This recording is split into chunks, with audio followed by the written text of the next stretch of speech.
बिस्मिल्लाहिर्रहमानिर्रहीम। अस्सलाम वालेकुम। बखैर रागले इसमें आतिफ वक्कास और आज मैं आपके साथ स्टडी प्लान शेयर करने जा रहा हूं कि किस तरह आप 30 दिन के अंदर अपने एग्ज़ाम्स के लिए तैयारी कर सकते हैं, बोर्ड एग्ज़ाम के लिए भी और एंट्री टेस्ट वगैरह की भी साथ साथ। ज़ाहिर है इस दफ़ा कोविड-19 की वजह से सब्जेक्ट्स रिड्यूस कर दिए गए हैं जिनमें एग्ज़ाम होने जा रहा है। तो सिर्फ 3 सब्जेक्ट्स में आप एग्ज़ाम देंगे।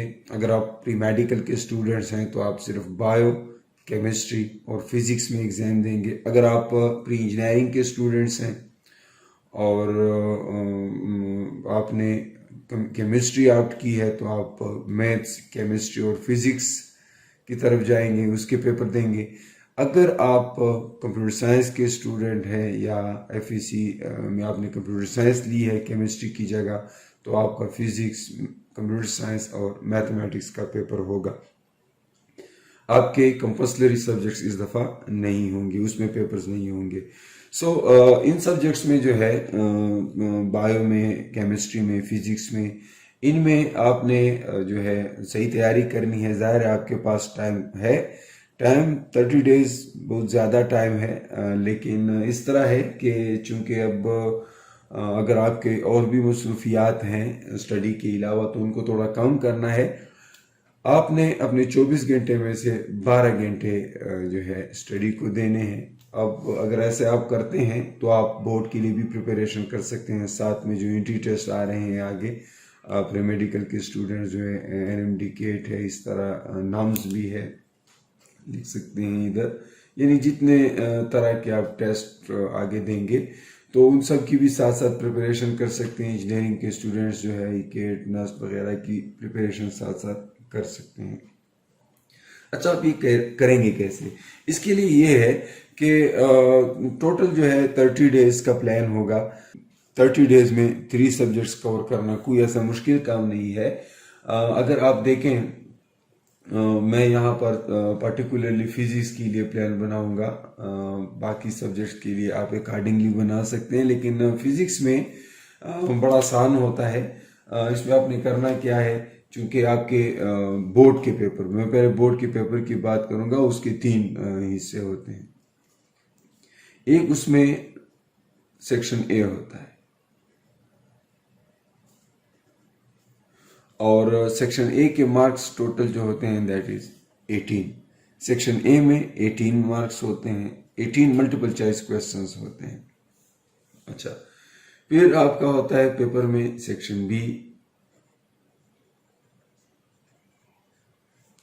सेक्शन बी में मार्क्स होते हैं जी 40। ये शॉर्ट क्वेश्चंस होते हैं और इनके मार्क्स होते हैं 40। फिर आ जाता है जी सेक्शन सी।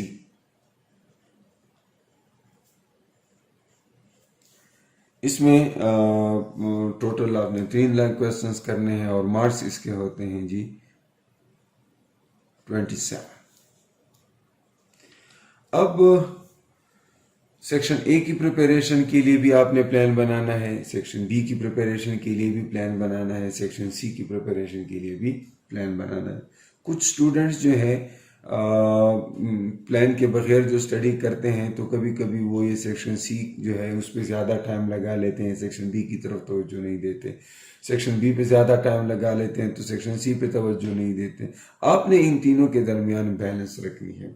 एक और चीज़ भी आपके पास इस दफ़ा मौजूद है इसके साथ, दैट इज़ मैं यहाँ पर फॉर एग्जांपल एनएमडी केट लिख लेता हूँ। तो सेक्शन ए भी मल्टीपल चॉइस क्वेश्चन बेस्ड होता है और एनएमडी केट भी मल्टीपल चॉइस क्वेश्चन बेस्ड होता है। तो इन दोनों के लिए आप कंबाइनली दिन के कोई से जो है वो 1 घंटा या 2 घंटे मुख्तस कर सकते हैं। मैं यहाँ पे लिख लूँगा 1 घंटा। फिर ये 1 घंटा उस पर्टिकुलर सब्जेक्ट यानी फिजिक्स के लिए आप इस तरह कर सकते हैं कि केमिस्ट्री में हो सकता है इसके लिए ज़्यादा टाइम चाहिए होगा या बायोलॉजी में, लेकिन फिजिक्स में मैं फ़िलहाल स्टार्ट में ये कहूँगा कि आप सिर्फ 1 घंटा एक्स्ट्रा इसके लिए लें। ठीक है, बाकी इन दो के लिए सेक्शन बी जो है, अब जाहिर है 12 आवर को आपने 3 हिस्सों में डिवाइड कर देना है, क्योंकि आपके 3 सब्जेक्ट्स हैं, एक आपके पास फिजिक्स है, केमिस्ट्री, एक बायो है। तो फिजिक्स के पास जो है वो इस हिसाब से 4 घंटे आ जाते हैं, 4 घंटे फिजिक्स। फिर इस तरह केमिस्ट्री के पास भी 4 घंटे आ जाते हैं, और बायो भी इसी तरह से आप 4 घंटे रोजाना पढ़ सकते हैं। उन 4 घंटों में मैंने कहा कि 1 घंटा जो है एनएमडी केट का इसका होगा, और बाकी जो है 1-1 घंटे इन तीनों को आप रोजाना दे सकते हैं, 1-1 घंटा। फिर अगर आपको लगता है कि नहीं जी रोजाना मैं इन तीनों नहीं करता, तो पहले आप इस तरह कर सकते हैं, ये एमसीक्यूज तो आपने रोजाना करने हैं। इनके जो 2 घंटे की स्टडी है मल्टीपल चॉइस क्वेश्चंस की किसी भी सब्जेक्ट की, ये आपने रोजाना करने हैं।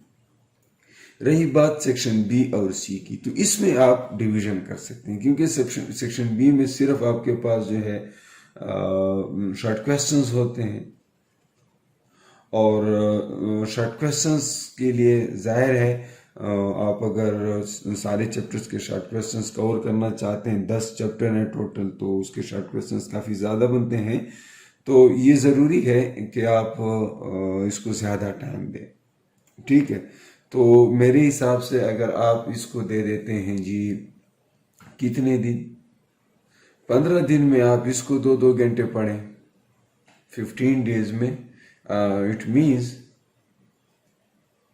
30 घंटे। और बिल्कुल इसी तरह लॉन्ग क्वेश्चंस भी आप फिर बकाया 15 दिन जो है उसको 2-2 घंटे दें।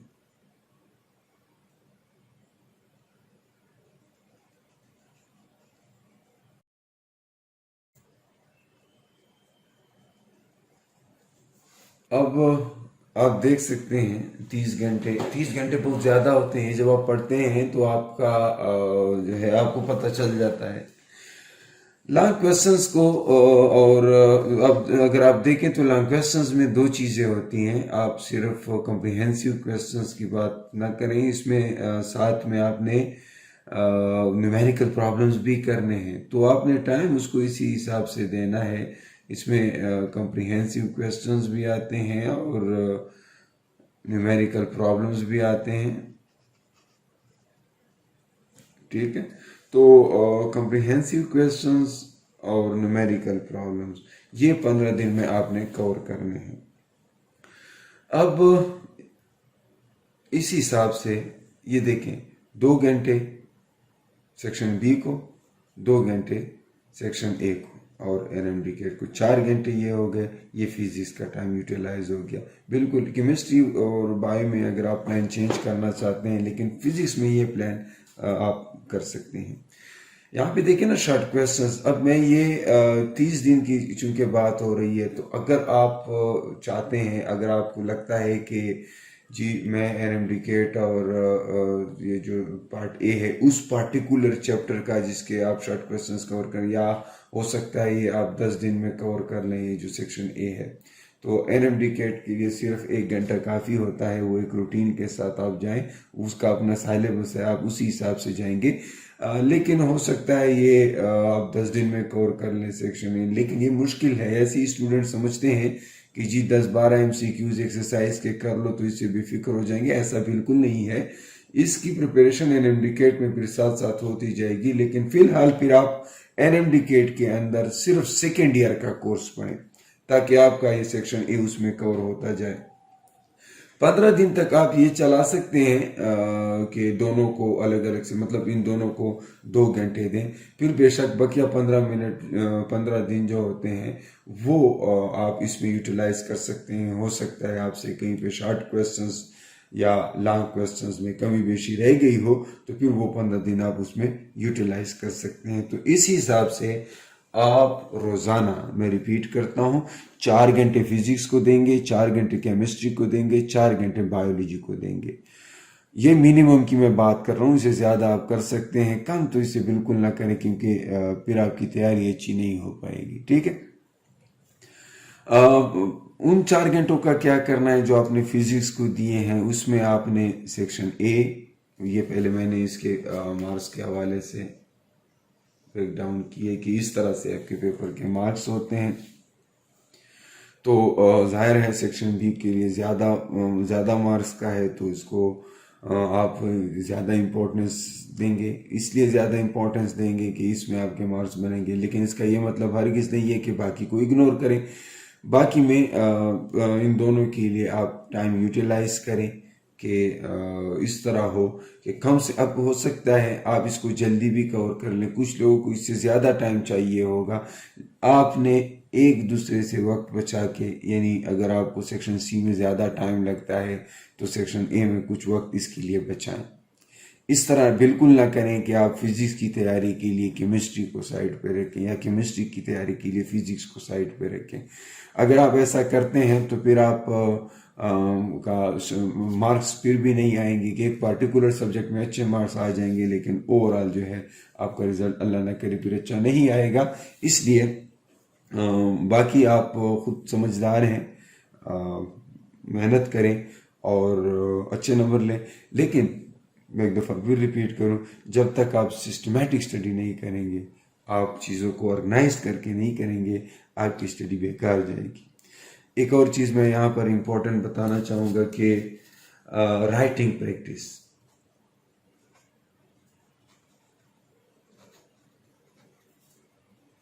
आप सिर्फ ये ना हो कि आप रोज़ाना आप सिर्फ भाई याद करते रहें, नहीं, बल्कि आपने जिन चीज़ों को याद किया है उनको लिखना भी है, ठीक है। तो लिखने के लिए ये है कि आपके पास रजिस्टर होना चाहिए और कोशिश करें कि उस तरह से लिखें जिस तरह आपका बोर्ड के पेपर में लिखने का इरादा है, क्योंकि आप लगातार 3 घंटे जब राइटिंग करेंगे तो आपकी उंगली पे यहाँ पे जो है अक्सर बच्चों के ये ज़ख्मी हो जाते हैं, तो फिर उनकी राइटिंग जो है वो डिस्टर्ब हो जाती है। इसलिए अभी से प्रैक्टिस करें ताकि ये जगह आपकी यूज टू हो जाए और आप 3 घंटे लगातार लिखें, तब भी आपको कोई प्रॉब्लम ना हो। नेक्स्ट लेक्चर में इंशाल्लाह फिर मैं आपके साथ फिर NMDCAT का जो अभी PMC का न्यू सिलेबस आया है वो डिस्कस करूंगा, उसकी ब्रेक डाउन करेंगे, उस पर बात करेंगे और इसके साथ ही मैं आपसे इजाज़त चाहूँगा। अल्लाह हाफिज़।